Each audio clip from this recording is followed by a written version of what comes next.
So please, in modules, find in our History and Fundamentals of Sociology, Founders of Sociology, Part 2. Now, today we're going to be working in the exact same document as yesterday. Some of you have already figured out you don't need to download it each time to open it, but that's the step we'll use because for some of you it's easier just to be consistent. Once you've clicked the download arrow and have that in your download bar, please open a new tab. And from your bookmarks bar, open Cami. If you need to sign in once it loads, sign in. And for those of you who have found the alternative way, a lot of times what you need will show up in Recents and you don't have to download it each time. That is a little bit environmentally better not to download it each time, but we're all working in the cloud, so it doesn't make that much difference. All right, you should only see one version when you get prompted that you have previously annotated this document. Please select that one version, highlight it blue, then click select. That way you continue to have only one version. And we're just going to pick up where we left off.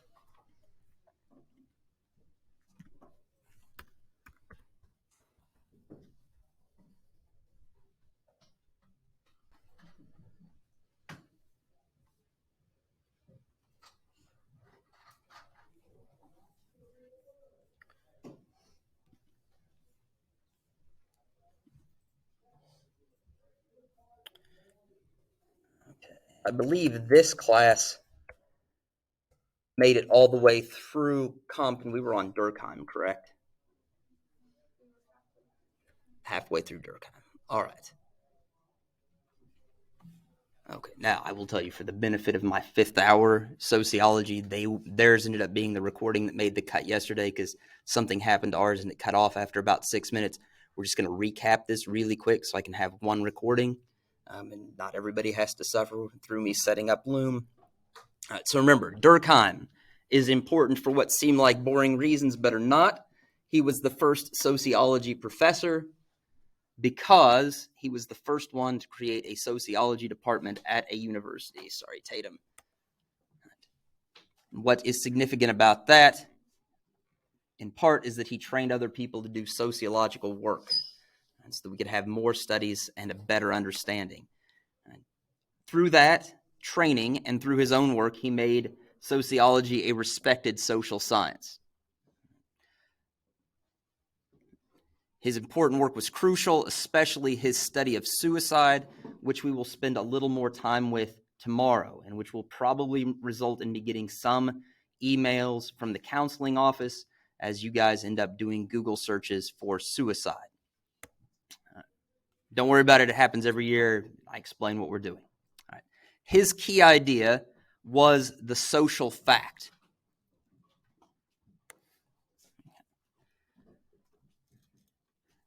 And a social fact is some phenomenon that occurs in society. Lots of things are social facts. And it's a fact because it exists independently of whether we want it or choose it.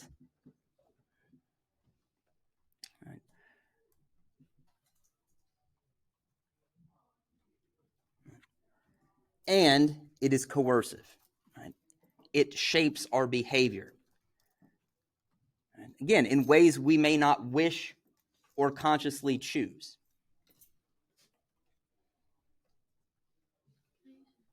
Yeah, let me go ahead.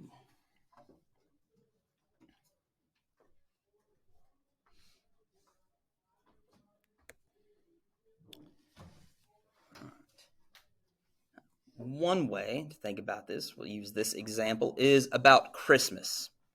And let's just take a step back real quick to review what's going to be in your notes about this. Okay, let's just scroll down.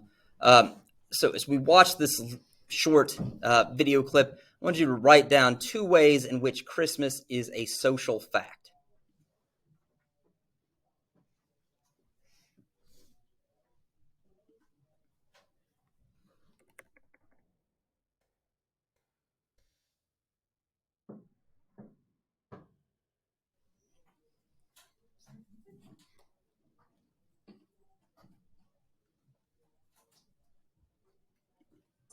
sociology is a science, then what does it study? Durkheim thought that any science needed a well-defined object of study, and the object for Durkheim was the social fact. In his book, Rules of Sociological Method, he defines social facts as consisting of manners of acting, thinking, and feeling external to the individual, which are invested with a coercive power, by virtue of which they exercise control over him. Okay, there are three things to highlight in this definition. First is the fact that it's really broad.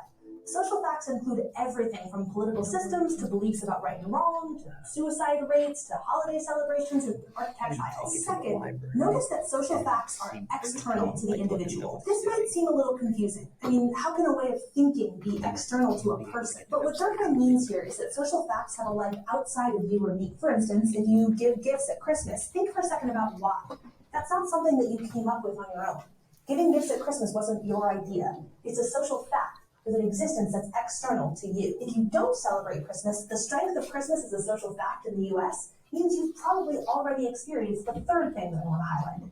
The idea that social facts are powerful and coercive, and they can make you do things you otherwise wouldn't. Don't believe me? Let's go to the thought bubble. Imagine a hypothetical family at a hypothetical Christmas. None of them want gifts, and all of them have better things to do than spend money buying gifts for anyone else.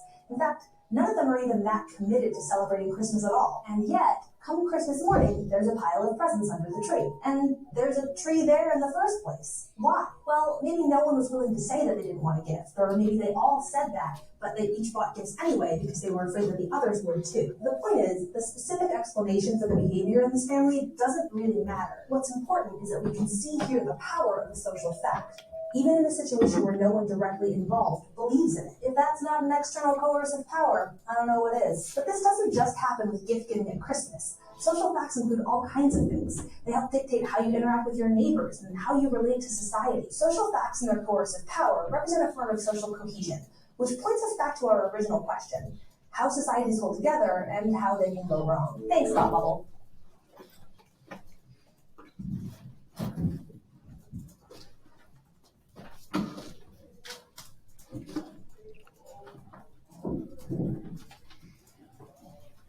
Okay, so what were some of the things that you pulled out of there in terms of what is a social fact? There we go. What's one way that Christmas is a social fact? You give gifts at Christmas even if you don't want to. Okay, right. Yeah, you have spending money that you didn't want to. You can get some weird situations. This particularly happens with my sister where she ends up giving me a gift card for a certain value. I give her a gift card of an identical value, and we could have each just kept our money and been in the same position. Right? But instead, we went through this process where we spent money and irretrievable time to give each other a gift that amounted to nothing. Right? So yeah, there's that. What else? What's another way that Christmas is a social fact with coercive power? Yeah, Jaslyn. They didn't want to be there, but they got to be there. Right.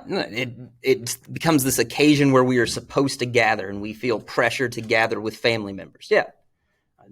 Now, another example that is a little closer to us in the calendar that kind of in a lot of ways to me makes more sense for perhaps just purely personal reasons, Thanksgiving. Okay. What do we all eat Thanksgiving? Turkey or ham. There's usually at my wife's family, there's turkey and ham. But, right, which of those meats has to be there, Jaslyn? The turkey. How many of you love turkey? It depends on how it's made. Yeah, I mean, okay. Have a dry turkey. No, you cannot have it. Nobody should eat a dry turkey. That's horrible. Right? All right, and Sophia, you're kind of on the fence about the turkey. All right. Do you guys eat turkey aside from like deli turkey on a sandwich, how many of you eat a roast turkey at times other than Thanksgiving? No. Well, Aiden, you do sometimes? We do it at Christmas. Okay, yeah, that sometimes the turkey makes a comeback for Christmas. Yeah, so there's that.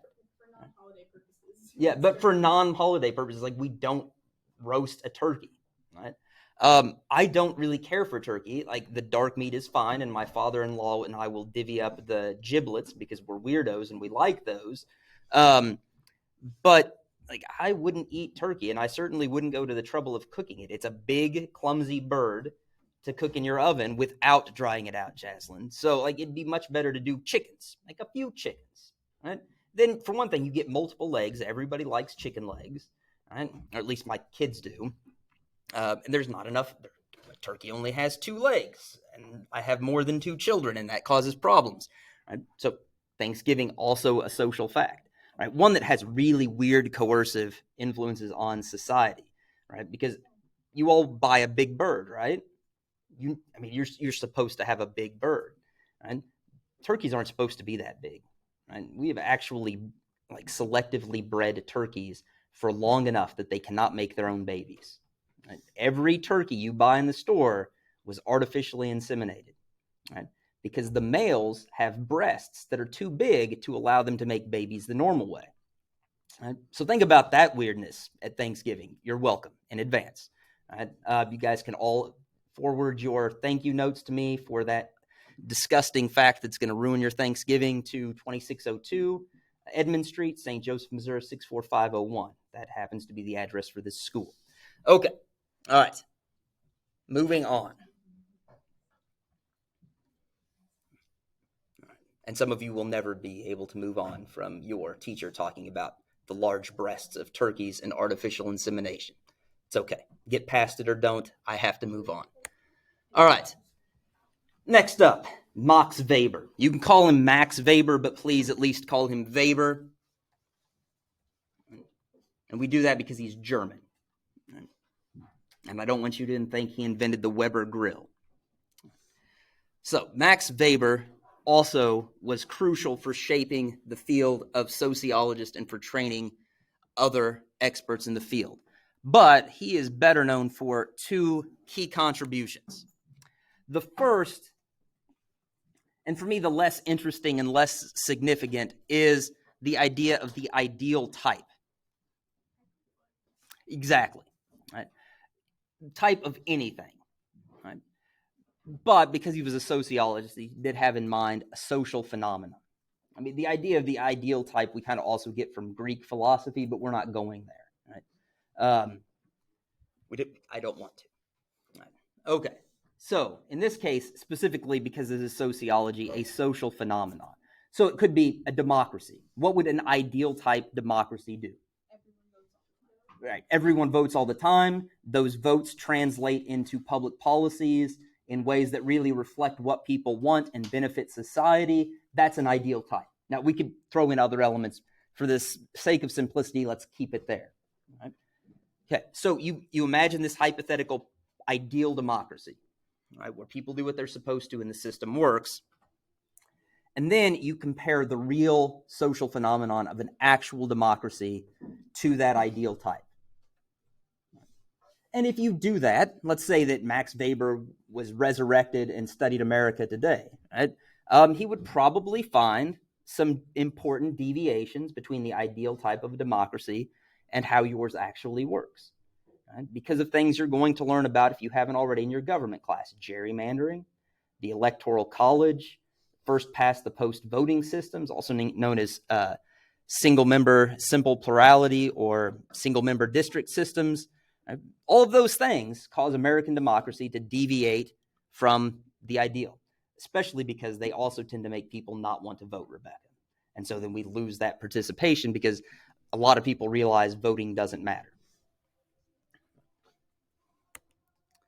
Okay. But right, that comparative analysis helps us to accumulate a better understanding of how the social world works, right? Because we can get a better sense of how different democracies work, how they get closer to or farther away from the ideal type than our own democracy, right? And that helps. So, I mean, the ideal type isn't less interesting or isn't less useful because I find it less interesting than Max Weber's other contribution. It's good, but he's more famous, especially outside of sociology, for his argument about the relationship between religion and economics. Right. Specifically, his book entitled The Protestant Ethic and the Spirit of Capitalism. Right. He argued that capitalism was born out of Protestantism, and not even Protestantism in general, but a particular denomination of Protestants.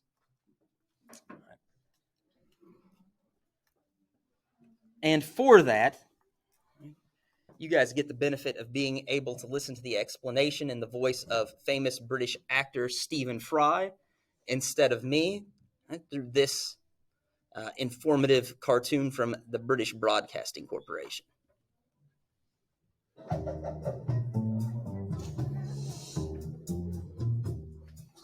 Those who pursue religion often turn away from worldly affairs. They are suspicious of wealth and business, preferring an ascetic life of contemplation and prayer. The sociologist and economist Max Weber argued that after the Reformation, one form of Christian Protestantism, Calvinism, encouraged a different attitude to work, with far-reaching effects. Calvinists believed in predestination. A precise number of souls would go to heaven. The lucky ones had places reserved by God. However, most Calvinists were terrified there would be no seat awaiting them in paradise. They were always on the lookout for signs that they had been saved. One clear indication that they were on the guest list was that they were actively contributing to their community through their work. In his book, The Protestant Ethic and the Spirit of Capitalism, Weber argued that the Calvinists' need to reassure themselves through their industry was an important factor in the growth of capitalism in Northern Europe. They built up businesses that generated wealth and at the same time lived thrifty lives. They reinvested any surplus and so helped fuel capitalism. Eventually, capitalism would have a life and momentum of its own. But according to Weber, at least, its initial impetus came from a theological source.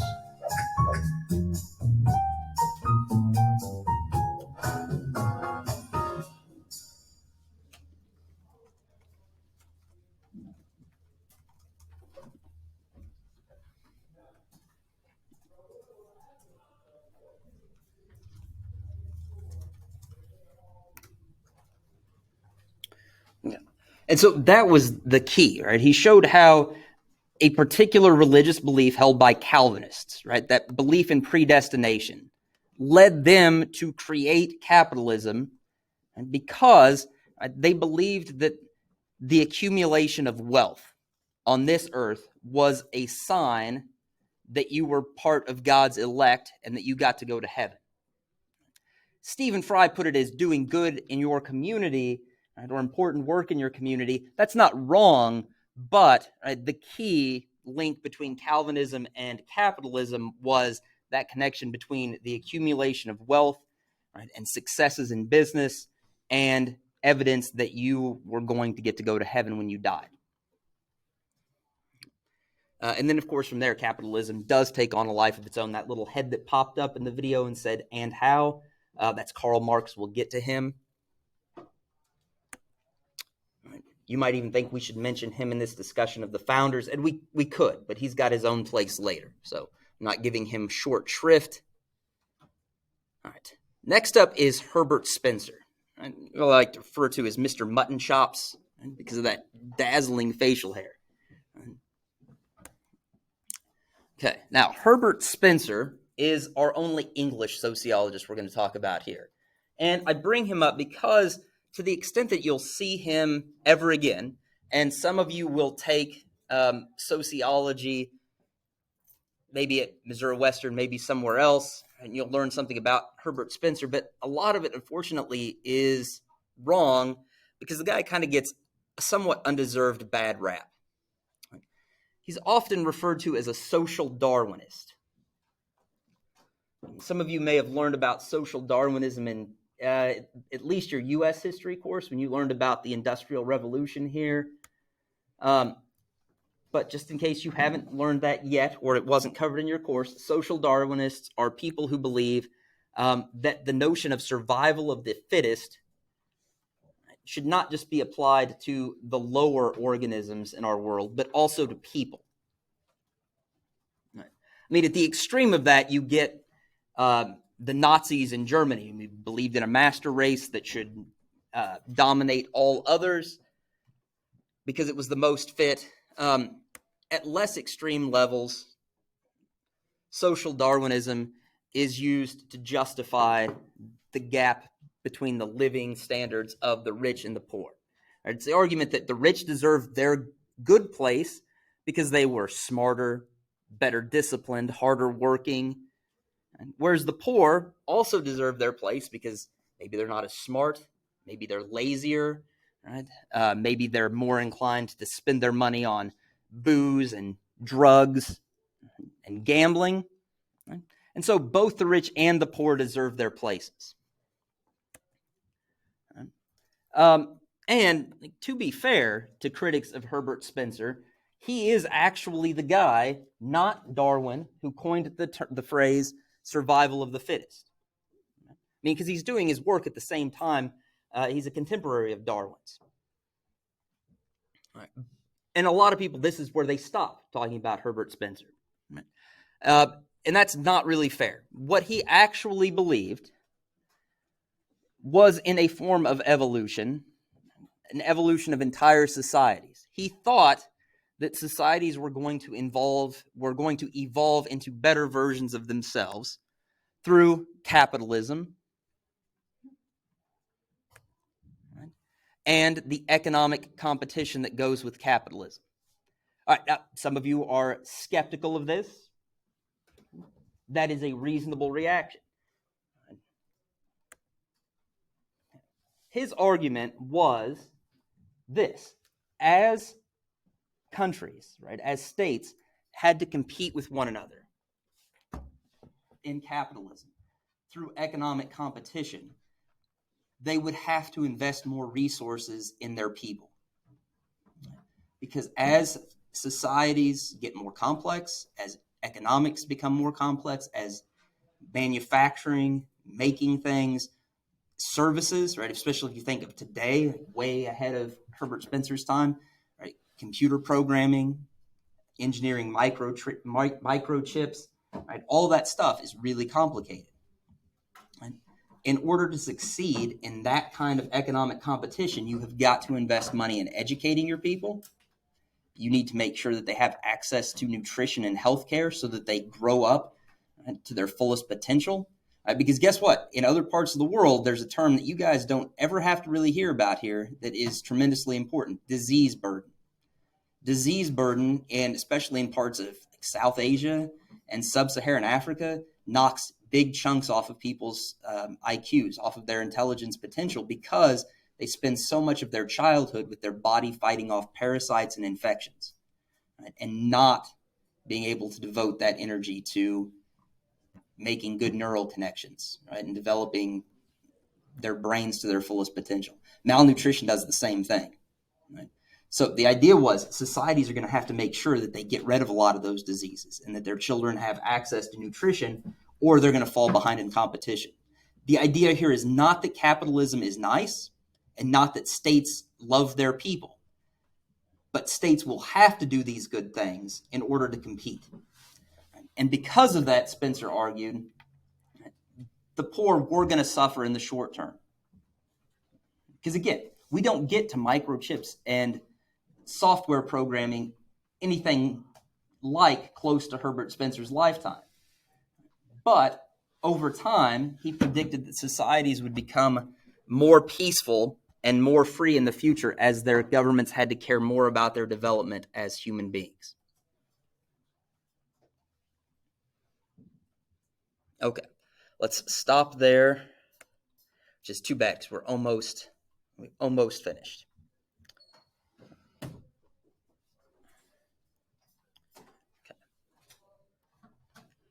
All right, please save your notes and then head over and find the exit slip. Now, because I ran us a little bit short on time, I will make sure you all get a second attempt, and I'll extend the deadline until the start of school tomorrow so that everybody has the opportunity for at least one solid full-time attempt.